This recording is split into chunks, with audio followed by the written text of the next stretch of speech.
안녕하세요. DJ 사나입니다. 오늘의 사연 시작해 보겠습니다. 안녕하세요. 사람은 어떻게 이렇게까지 뻔뻔해질 수 있나 싶은 장면을 한번 목격하고 나면 그때는 사랑이고 미련이고 다 깨지며 깡으로 사라지는 것 같아요. 혹시 이런 경험 해보신 적 있나요? 죽어라 응원해줬던 사람한테 결국 발목 잡는 사람 취급당한 적 말이에요. 같이 만든 가정을 무시하고 손에 쥔 작은 성공 하나로 혼자만 새 출발하기 위해 슬슬 거리두는 눈빛이란 정말 가슴 아프더군요. 아마도 제 사연을 들으시면 안타깝게 생각하시는 분도 있을 테고 같이 울분에 차는 분도 계실 거예요. 하지만 저는 이제 웃으면서 지내고 있기 때문에 사연을 쓸 수 있었어요. 그러니 제가 다시 일어난 과정에 대한 사연을 경청해 주세요. 저는 올해 44살이 된 여자고 출판사에서 편집자로 일하고 있습니다. 저에게 출판사는 당연히 직장이라는 의미도 있지만 어릴 때부터 뗄래야 뗄 수 없는 운명처럼 느껴지는 곳이기도 해요. 스스로 꿈을 이뤘다고 생각하거든요. 어릴 때 전 부모님과 돈독하면서도 너무 의지하지는 않고 적당히 독립적으로 성장할 수 있는 환경에서 자랐던 것 같아요. 부모님 두 분 모두 그 당시에는 흔하지 않게 회사를 다니는 맞벌이셨는데요. 그럼에도 제가 외롭지 않도록 신경을 많이 써주셨습니다. 희선아, 오늘 하루 어떻게 보냈어? 저녁은 잘 챙겨 먹었지? 숙제는 다 끝냈어? 오늘 일이 생각보다 늦게 끝나서 우리 딸이랑 저녁을 같이 못 먹었네. 그래도 아빠랑 오빠랑 있어서 괜찮았어요.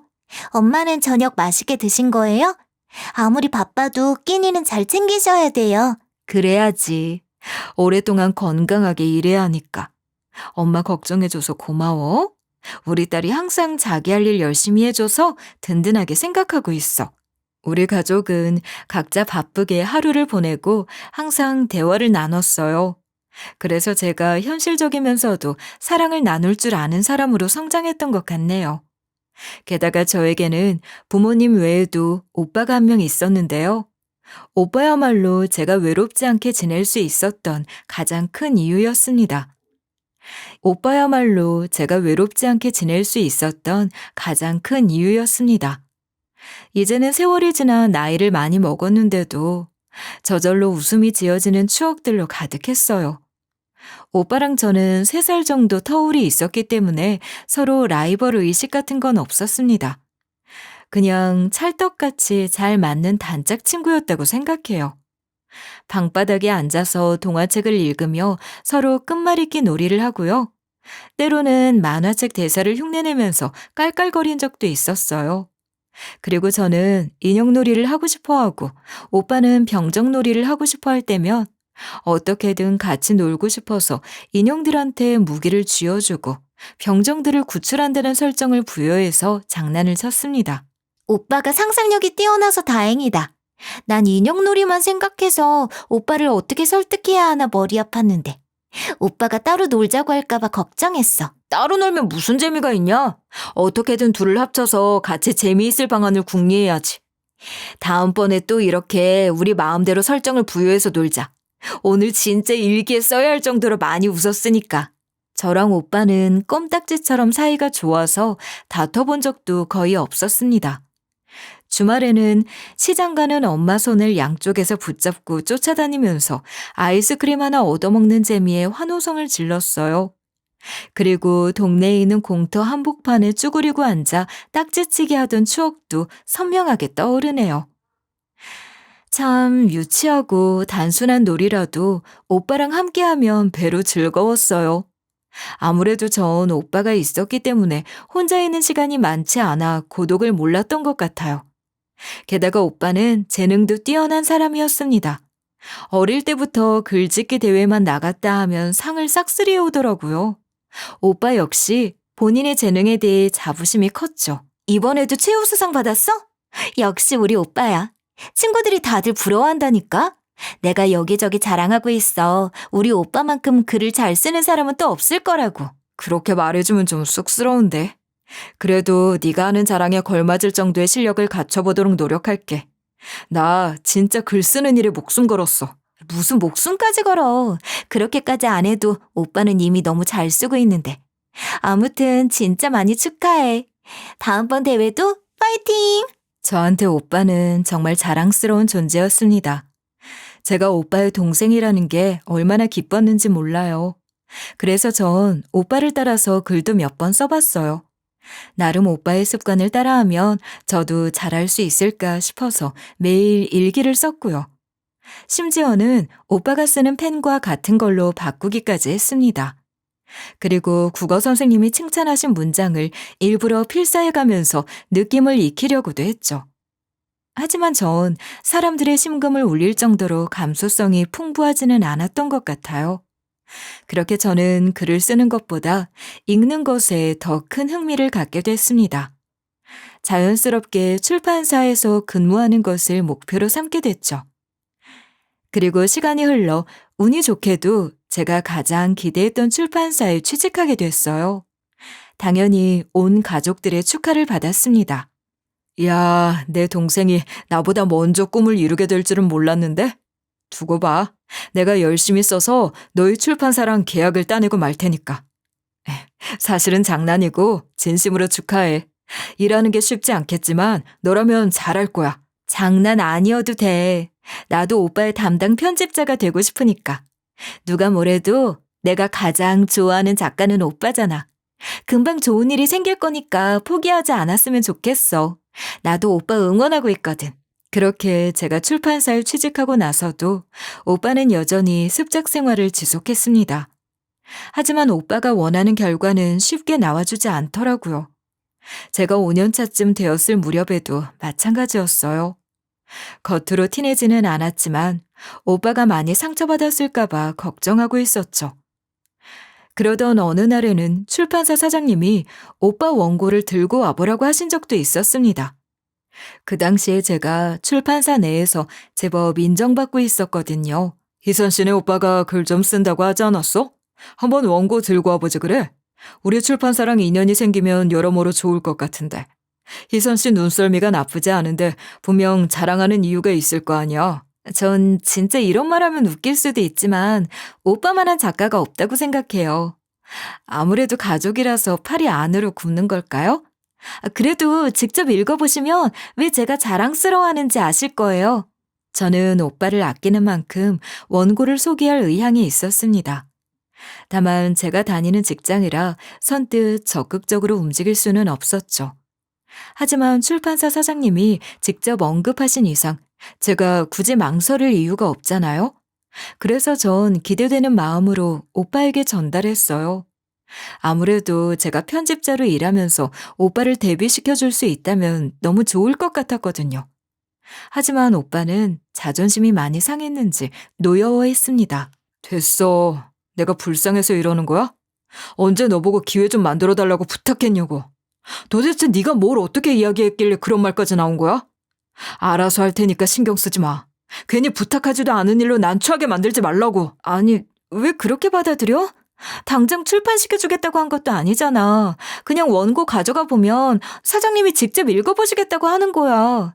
감상평을 통해 부족한 점이나 오빠가 부각시키면 좋을 매력을 알려주실 수도 있잖아. 그런 거 필요 없고 바라지도 않아. 다시는 나한테 말 꺼내지 마. 난 직접 기회를 잡을 거야. 괜히 네 손 빌려가면서 부담 줄 생각 없다고. 솔직히 전 아쉬운 마음이 컸던 것 같아요. 하지만 오빠가 대쪽같이 반대하니 더 이상 우길 수 없었죠. 그렇게 제가 계속해서 회사를 다니는 동안 오빠는 여전히 글에 매달렸어요. 그렇게 몇 년이 흘러가고 있음에도 오빠는 출판 계약을 따내지 못했습니다. 애초에 투고를 해도 답장이 없다고 하더라고요. 희선아, 나 하는 거 보면 한심하다는 생각 안 들어? 솔직히 오빠 취급하기도 싫지. 나도 이런 내가 밉다. 가족들 보기 부끄럽고 미안해서 어떻게 해야 할지 모르겠어. 그게 무슨 소리야. 뭐 이런 걸로 오빠를 한심하다고 생각하겠어? 오빠가 뭘 잘하든 못하든 나한테는 영원히 오빠라고. 지난 시간 헛짓거리만 했다고 생각했는데 나한테 동생 하나는 남아있었네. 고맙다. 네가 해준 말 잊지 않을게. 결국 오빠는 깊은 우울에 빠지는 듯 하더니 스스로 숨을 거뒀습니다. 갑작스러운 소식에 말문이 막히더라고요. 그 누구보다도 강단이 있었고, 어쩌면 제가 부모보다도 의지하던 존재였어요. 그런데 이렇게 쓸쓸하게 무너져 버렸다는 게 믿기지 않았죠. 결국 저는 장례식장에서도 울 수 없었습니다. 그저 현실감도 없고 끝없는 악몽에 갇혀버린 기분이 들었거든요. 그리고 우리 가족은 모두 커다란 충격을 받았어요. 오빠를 보내주고 난 뒤 일상생활로 돌아오기는 했지만 꽤 오랫동안 웃지 못했던 것 같아요. 분명 모든 식구들이 다 귀가했음에도 집안이 정적으로 가득했거든요. 특히 매년 찾아오는 오빠의 생일과 기일에는 같이 식사도 하지 못했어요. 오빠의 빈자리가 깊게 느껴졌고 지켜주지 못했다는 죄책감에 시달려야 했으니까요. 그렇게 몇 년이 또 지나가서야 우리 가족들은 오빠가 스스로 세상을 등졌다는 걸 받아들이게 됐습니다. 그리고 빈자리를 절절하게 실감하면서도 온전한 일상으로 돌아올 수 있었죠. 비록 오빠가 원하는 꿈을 이루지 못해 좌절했을지언정 우리하고 사이가 나빴던 게 아니잖아요. 하늘에서 보고 있을 오빠를 생각하면 우리도 이제 밝게 지내는 게 좋겠어요. 그래, 열심히 살아가는 모습 한번 보여주자고. 스스로 떠나버린 걸 후회할 만큼 행복하게 지내보자. 우리 아직 혼자 남은 거 아니고 서로가 곁에 있으니까. 그렇게 오빠를 먼저 보내고 나서 저에게는 커다란 변화가 생겼습니다. 사실 원래 출판사에서 근무할 때는 매출이 의미 있어야 하는 만큼 얄짤 없는 편이었어요. 작가의 가능성보다는 당장의 결과에 충실한 편이었죠. 하지만 오빠의 죽음 이후로는 무명 작가들을 발굴하는 데 총력을 기울이게 됐어요. 만약 계약까지 이어지지 않더라도 도움이 될 만한 감상을 남겨주기 위해 노력했고요.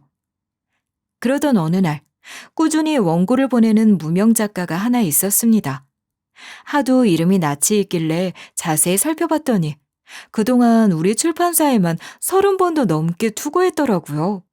심지어 같은 팀원들이 존재를 알고 있을 정도로 집요하게 시도하는 남자였어요. 아, 또 그 사람이에요? 진짜 이 정도면 박수를 보내줘야 할 정도예요. 분명 다른 출판사에도 계속 투고하고 있을 텐데 아직 별 소식 없나 봐요. 제가 지난번에 다른 출판사에서 근무하는 친구 만났을 때 이름 말하니까 알던데요. 우리 쪽에만 넣는 것도 아닌데 그렇게 많이 투고하는 거래요. 그래? 그 정도면 나도 좀 더 세심하게 봐야 하나? 왜 이 정도로 노력하는데 별 소식이 없는 건지 궁금한데? 저는 야근까지 자처해서 그 무명 작가의 원고들을 꼼꼼하게 읽어봤습니다.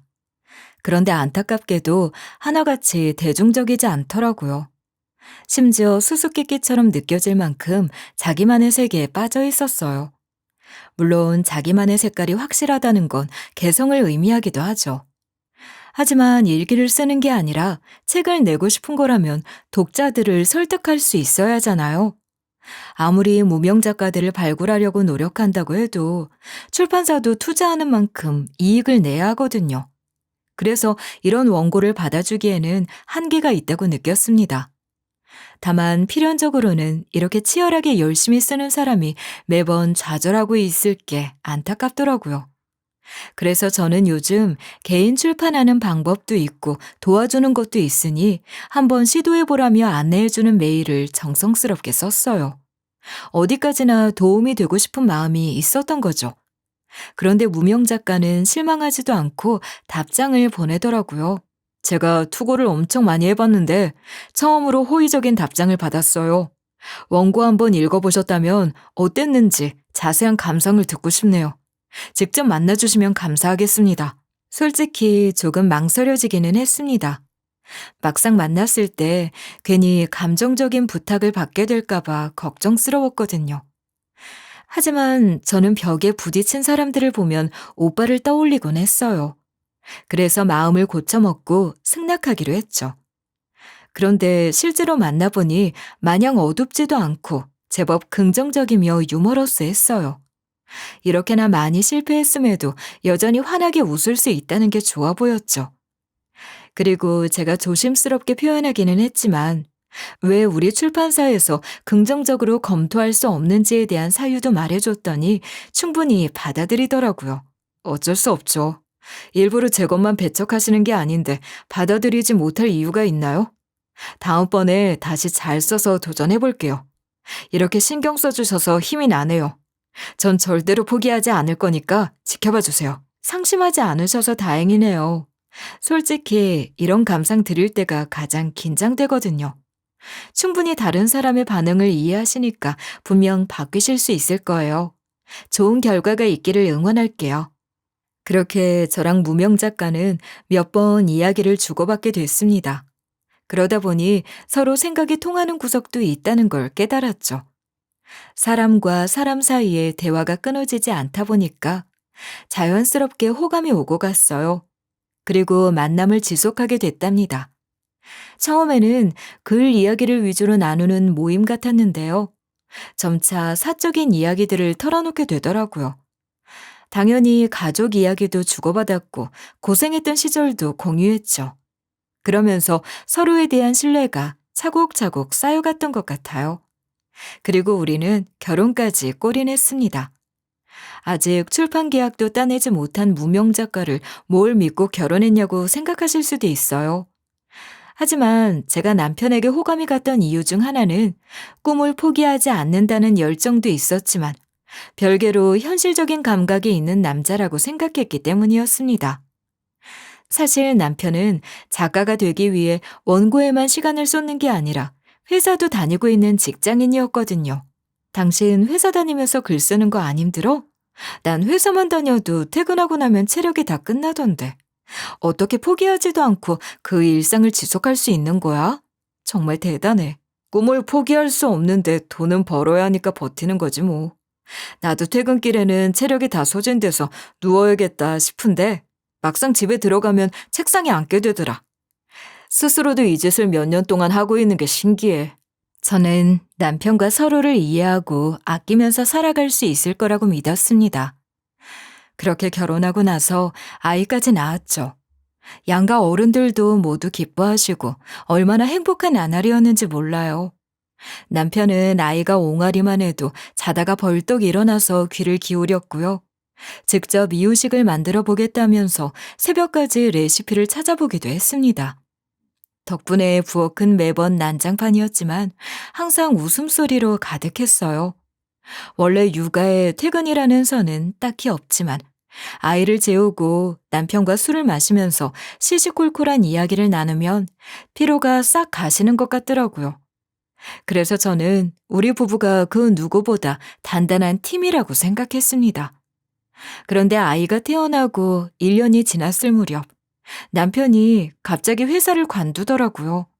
심지어 저한테 미리 알려준 것도 아니고 통보였어요. 나 퇴사 날짜 잡혔는데 이번 달까지 인수인계 해주고 오면 될 것 같아. 이제는 진짜로 글쓰기에 집중하고 싶어. 물론 당신한테는 갑작스럽겠지만 내 마음 모르는 거 아니잖아. 당신이 마음 넓게 써서 이해해줘. 뭔 소리야? 나랑 의논도 하지 않고 마음대로 결정하면 어떡해. 애가 태어나지 않았을 시점이면 모를까. 우리 사이에 애도 있는데 생활비가 반토막 나면 되겠어? 당신 진짜 너무한다. 무슨 통보를 하면서 이해하라고 그래? 제가 얼마나 황당했을지 짐작이 가시나요? 남편의 통보대로라면 저는 애 보고 직장 다니면서 습작하는 남편의 뒷바라지까지 해야 하는 거잖아요. 이미 회사에 퇴사를 통보했으니 상황을 바꿀 수는 없었습니다. 하지만 저는 남편 뜻대로 흔쾌히 응해주고 싶지 않았어요. 상의도 하지 않고 저에게 모든 짐을 떠넘긴 심보가 괘씸했거든요. 그래서 한동안은 저도 일부러 말수를 줄이고 눈도 안 마주쳤습니다. 남편이 밥 먹자고 하면 말없이 그릇만 들었고요. 같이 영화 보자고 하면 핑계대면서 방으로 들어가 버렸어요. 그러다 보니 남편도 제가 못마땅해 한다는 것을 알아차렸고 눈치 보기는 하더라고요. 당신 혼자 감당하기 힘들지? 내가 생각이 짧았어. 아무래도 내가 쓰는 비용은 내가 책임지는 게 맞는 것 같아. 당분간 편의점 아르바이트라도 하면서 당신 부담 줄일 수 있도록 노력할게. 결국 남편은 열심히 아르바이트를 다니면서 습작을 이어나갔습니다. 새벽 2시에 퇴근하고 돌아오면 피곤할 텐데 바로 책상에 앉더라고요. 가끔씩은 손등에 반창고가 붙어 있는 날도 있었고, 말은 안 해도 온몸이 뻐근한지 소파에 앉았다가 골아 떨어지는 날도 있었어요. 그래도 열정 하나만은 절대로 식지 않는 것 같았죠. 그렇게 제 마음이 녹아내리려고 할 무렵에 다시 한번 기름을 붓는 일이 일어나 버렸습니다. 바로 시어머니한테 연락이 온 거였어요. 너는 네 남편이 얼마나 대단한 사람이 될지 모르겠어? 큰 그림 그리고 있는 남편 뒷바라지는 못해줄 망정 눈치 주는 게 말이나 된다고 생각해? 왜 우리 아들 편의점 아르바이트 시켜? 얼마나 피곤해할지 생각하면 눈물이 난다. 시어머니가 불만을 표시하니까 황당하더라고요. 저는 남편이 마음대로 회사를 관뒀다고 했을 때도 시어머니한테 흉볼 생각 없었거든요. 분명 남편이 시어머니한테 고자질했을 테니 얌전히 넘어가 주기 싫었죠. 어머님, 아버님이 뒷바라지 해주셨을 때도 계약 한 번을 따내지 못했는데 저랑 결혼하고 나서 슬쩍 직장을 관두는 게 무슨 식충이 짓이에요. 미리 저한테 언지를 준 것도 아니고 몰래 관두고 통보하는 건 좀 아니지 않나요? 우리한테는 책임져야 할 아이도 있잖아요. 아니, 그건 좀 그렇기는 했지만 그래도 너무 몰아붙이지 말고 지금이 중요한 시기라고 생각해주면 안 되겠니? 원래 남편 기 살려주는 건 마누라 몫인 거다. 저도 기 살려주고 싶어요. 하지만 가정을 꾸린 이상 최소한의 책임감은 가져가는 게 맞죠. 솔직히 이번에 너무 많이 실망했어요. 시어머니는 할 말이 없으셨는지 전화를 끊으셨어요. 그런데 남편은 시어머니마저 저한테 괜한 소리 했다가 반박당했다고 하니 기분이 나빴나 봐요. 그 이후로는 진짜 한 집에 살면서도 남보다 못한 사이가 됐거든요. 같은 공간에 있으면서도 눈 한번 마주치지 않으려고 서로 피하게 되더라고요. 물론 아이 앞에서는 괜히 싸우는 모습 보여주기 싫어서 조심했습니다. 그러다 보니 점차 대화가 줄어들었고 각자 휴대폰만 들여다보는 게 일상이 됐죠. 그런데 인생은 끝까지 가봐야 한다는 게 맞나 봐요.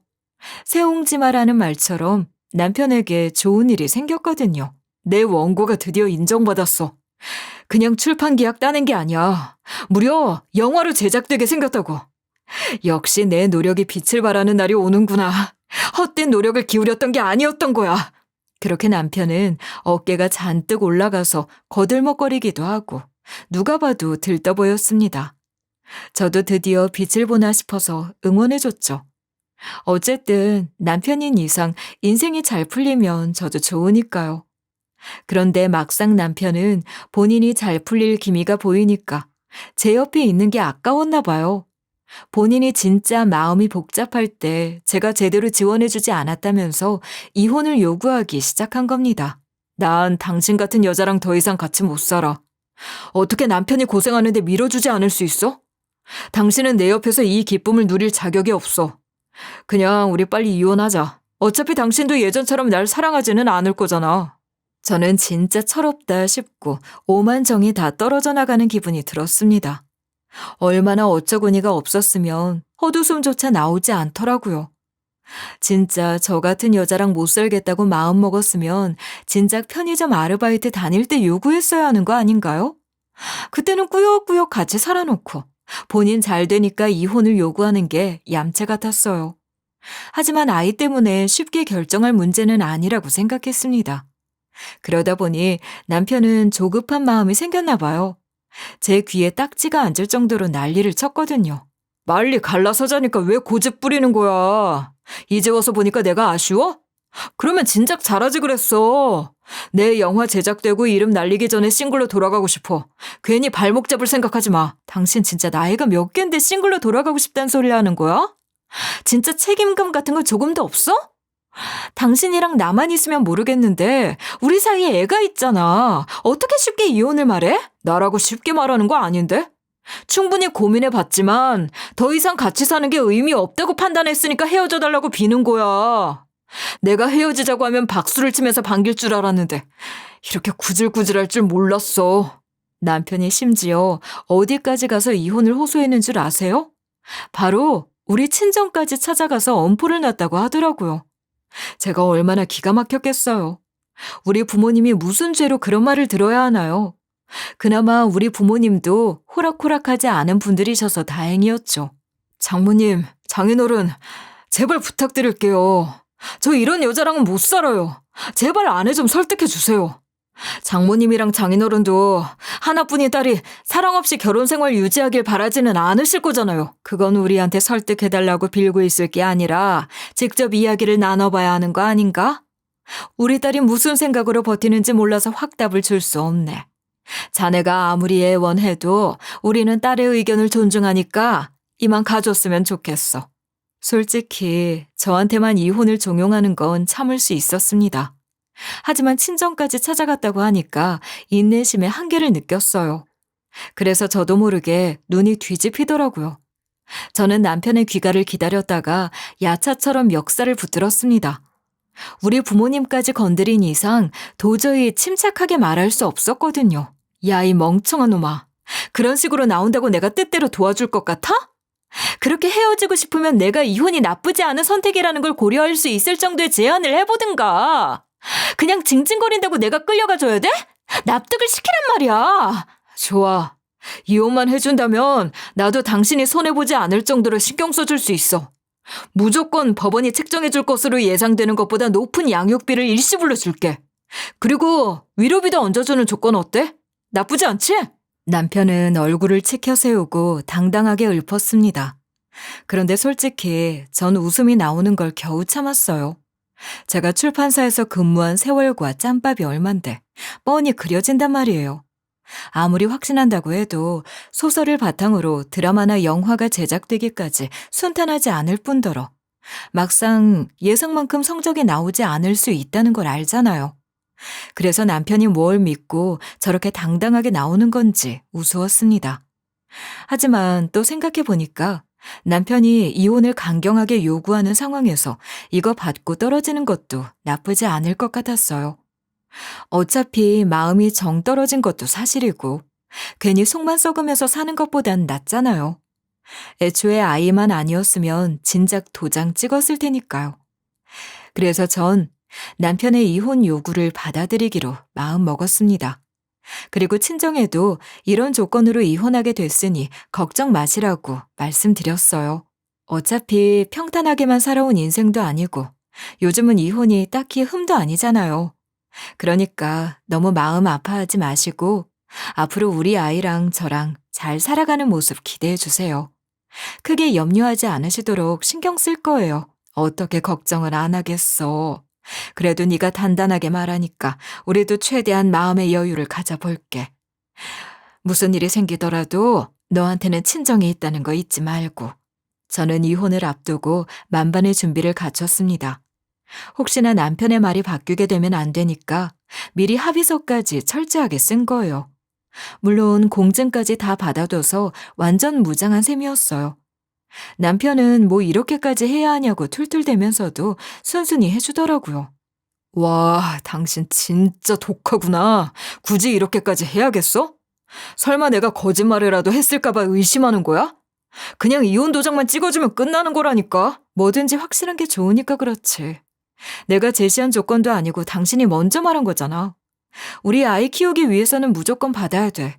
남편은 정말 이혼만 할 수 있으면 뭐든 할 기세였습니다. 결혼도 아니고 이혼을 저렇게 절박하게 원하니 저도 더는 말하고 싶지도 않더라고요. 솔직히 저랑 남편 사이에 커다란 갈등이 있었던 것도 아니잖아요.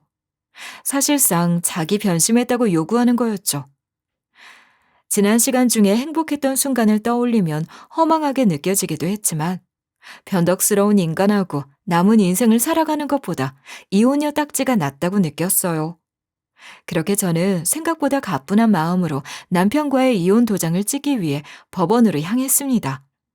그런데 남편은 약속 당일마저도 얼른 오라면서 재촉하더라고요. 끝끝내 이러니까 별로 대화를 하고 싶지도 않았고 그냥 조용히 끝내자는 마음뿐이었습니다. 그런데 제가 들어가려던 순간 엄마한테 전화가 한 통 왔어요. 처음엔 그냥 걱정되는 마음에 이혼 잘했는지 확인하시려고 연락하신 줄 알았죠. 하지만 예상과는 달리 다급한 목소리가 기다리고 있었습니다. 너 지금 어디야? 아직 도장 안 찍었지? 나 지금 법원 뒷문에 있으니까 그쪽으로 얼른 와라. 절대로 네 남편 만날 생각하지 말고 그냥 조용히 엄마 있는 곳으로 와. 얼른. 엄마가 원래 이렇게까지 급박하게 구는 분이 아니셔서 순간 심장이 철렁 내려앉는 것 같았습니다. 도대체 엄마가 왜 여기까지 오신지도 모르겠더라고요. 하지만 고민하고 있을 겨를이 없었어요. 엄마가 이런 걸로 장난하실 분이 아니니까요. 그렇게 저는 당황스러워하면서도 엄마가 직접 행차하신 이유가 있을 거라는 결론을 내렸습니다. 그래서 우선 엄마부터 찾아뵙기로 했죠. 그런데 엄마는 제가 도로 돌아갈 틈도 주지 않고 차에 강제로 태우시더라고요. 네 남편 새끼가 왜 이혼하려고 하는지 알아? 아직 모르지? 이대로 순순히 따라줄 생각하면 안 된다. 네 생각보다 속이 음흉한 놈이더라. 당연히 저는 깜짝 놀라서 자초지종을 여쭤봤습니다. 하지만 엄마는 조금만 기다리라고 하셨어요. 혼자 꺼내실 만한 이야기가 아니라는 거였죠. 그렇게 저는 엄마를 따라 카페로 이동했는데요. 어떤 남자분이 먼저 앉아 계시더라고요. 그러면서 저한테 명함을 건네주셨는데 남편이 영화가 제작될 거라고 하면서 신나게 자랑하던 바로 그 제작사 대표였습니다. 이렇게 갑작스럽게 찾아오게 만들어서 죄송합니다. 희선 씨한테는 그냥 돈 받고 헤어지면 끝날 일일 수도 있지만 저랑 연관이 돼 있어서요. 그리고 희선 씨도 꼭 아셔야 하는 일이라고 생각되네요. 그렇게 제작사 대표는 긴 이야기를 시작했습니다. 그리고 저는 듣고 있는 동안 열이 뻗치더라고요. 그동안 남편이 고생한 보람이 있다면서 드디어 빛을 발하게 됐다고 했잖아요. 그런데 사실 남편의 원고가 진짜 기깔나서 채택된 게 아니었습니다. 바로 이 제작사 대표의 딸과 바람이 났다고 하더라고요.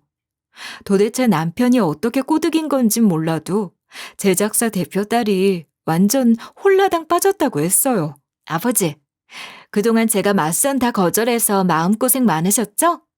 제가 지금까지 시집 안 가고 기다린 보람이 있어요. 요즘 만나는 남자가 완전 지적이고 훈훈하거든요. 아무래도 이 남자를 만나려고 제가 여태까지 혼자였나 봐요. 게다가 남편의 원고는 판권 계약이 제대로 이루어진 것도 아니었습니다. 그냥 혼자 제작사 대표의 딸을 믿고 의수된 거였어요. 심지어 제작사 대표의 딸은 결혼 생각까지 하고 있다더라고요. 그제야 남편이 왜 저랑 하루빨리 이혼하고 싶어 했는지 이해할 수 있었습니다. 아무래도 제작사 대표의 딸이랑 문제없이 결혼하고 싶었던 거였죠. 실제로 남편은 제작사 대표에게 인사도 드렸다고 하더라고요. 어찌나 알랑방귀를 끼던지 가만히 지켜보기 민망할 정도였다고 했습니다. 아주 그냥 들어보니 별별 짓을 다 했더군요. 예를 들면 제작사 대표가 오랜 취미로 삼고 계시다는 골프 이야기를 나누기 위해 어설프게 벼락치기로 준비해간 모양인데요. 누가 봐도 잘 모르면서 짓거리는 거라 제작사 대표도 대답하기 난처했다고 했어요. 그리고 이미지 메이킹을 하려고 했는지 일부러 브랜드 로고가 빼곡한 옷을 입고 나타났다고 했죠. 당연히 주어 같은 건 고려하지 않고 막 입은 거라 오히려 촌스러워 보였다고 했습니다. 제가 이렇게 멋진 분의 사위가 될 수 있다니 영광스럽네요. 귀하게 키운 따님이 고생하지 않도록 노력하겠습니다. 절대로 말만 번지르르하게 굴지 않아요. 결혼이라는 거 그냥 쉽게 결정하는 거 아니라고 생각하거든요. 우리 딸이 아직도 순진하고 해맑아서 걱정되는 구석이 있지만 둘이 서로 사랑한다니 잘 지냈으면 좋겠네. 도대체 어떤 사위를 데려오려고 그동안 그 많은 남자들을 밀어낸 건지 궁금했는데 좋은 사람이길 기대하지. 제작사 대표는 딸바보라서 겉으로는 결혼을 흔쾌히 허락하는 것처럼 굴었다는데요. 아무리 연애 결혼을 한다고 해도 이렇게 뭣도 없는 인간을 신랑감으로 데려왔는데 마음 편할 부모가 어디 있겠어요? 어쩌면 당연하게도 뒷조사를 의뢰했다고 했습니다. 그리고 한 집에 같이 사는 여자가 있다는 걸 알게 된 거죠. 자연스럽게 무슨 사이인지 알기 위해 저한테도 뒷조사를 붙였다고 했어요.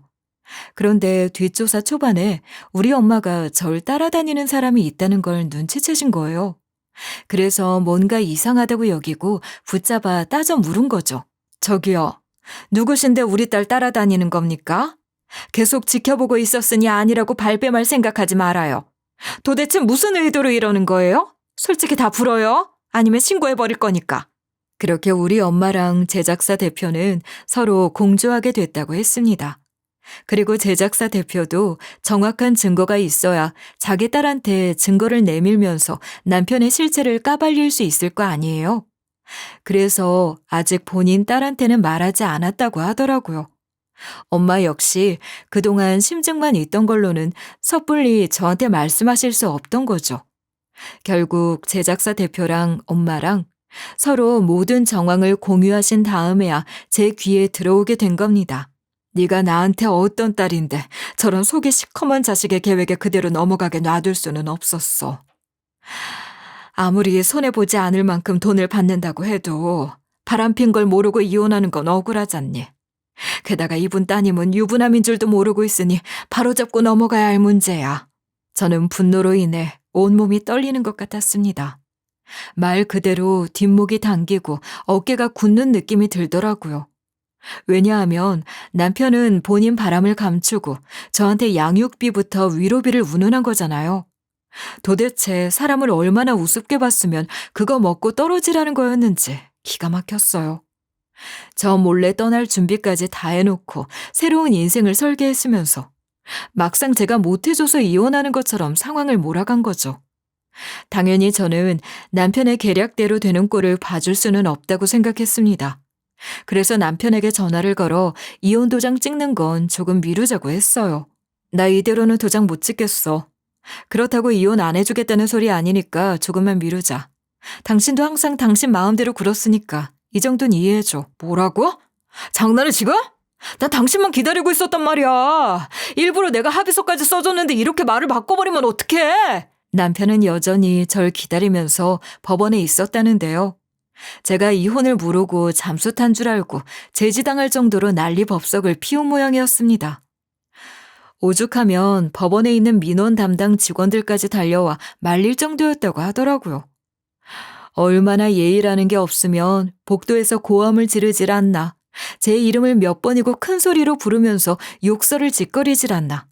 지나가던 사람들조차 무슨 상황이냐며 구경꾼처럼 둘러섰대요.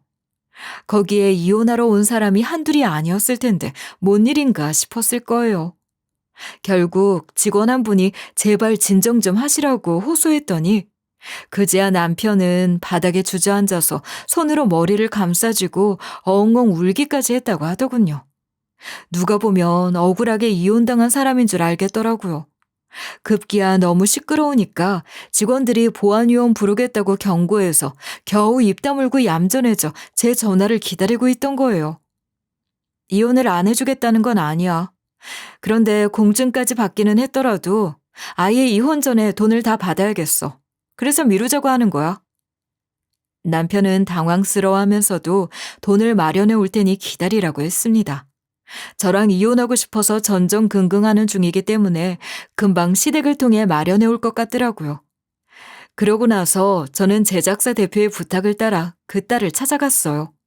아무래도 저한테 관심도 없다는 듯이 쳐다보지도 않더군요. 안녕하세요. 제가 누군지 모르시죠? 저 박한길 와이프 되는 사람입니다. 그냥 하는 말 아니고 그 자식하고 저 사이에 애까지 있어요. 원하신다면 증거도 다 보여드릴 수 있네요. 뭐라고요? 분명 싱글이라고 했는데요? 우리 결혼 약속까지 했단 말이에요. 이럴 순 없어요. 안 그래도 그 인간이 저한테 요즘 강경하게 이혼을 요구하고 있더라고요. 괜히 무책임한 자식한테 인생 빼앗기지 말고 지금이라도 돌아서는 게 좋을 거예요. 제작사 대표의 딸은 꿈에도 몰랐는지 울고불고 난리가 났습니다. 그래도 차츰 현실 자각하고 정신 차리면서 알려줘서 고맙다고 하더라고요. 그렇게 전 남편에게 양육비와 위로비를 모두 받아내고 나서 순순히 이혼 도장을 찍어주는 게 아니라 위자료 소송을 걸었어요. 제작사 대표의 딸 역시 남편에게 위자료를 요구했죠. 애초에 남편이 유부남이라는 사실을 숨기고 결혼을 약속했던 거니까요.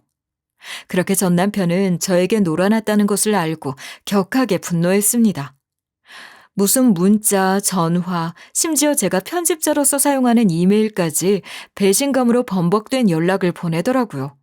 아무리 그래도 내가 양육비부터 위로비까지 줬는데 위자료까지 요구하는 게 맞냐? 사람이 이렇게 뒤통수를 칠 수 있어? 난 지금 영화 제작까지 물 건너가게 생겼는데 돈까지 다 토해내야 한다고? 네가 억울하게 돈 빼앗기는 입장도 아니면서 왜 나한테 뒤통수를 오는 애? 나야말로 니놈이 바람난 줄은 모르고 순순히 이혼 도장 찍을 뻔했어.